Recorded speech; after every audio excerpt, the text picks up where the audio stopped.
Okay, up to temperature. This is the new engine bay detail. Got the all-new torque fan put on there. Redid the radiator, all new Chrysler hoses, engine block repaint, new battery, wiper motor, carburetor, latches, complete front grille redetail. Took off the incorrect black paint, got it painted the way it should be, and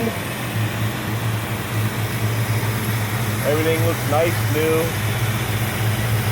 just the way Mama Chrysler would send it down the road. So here we go. Let's go for a drive.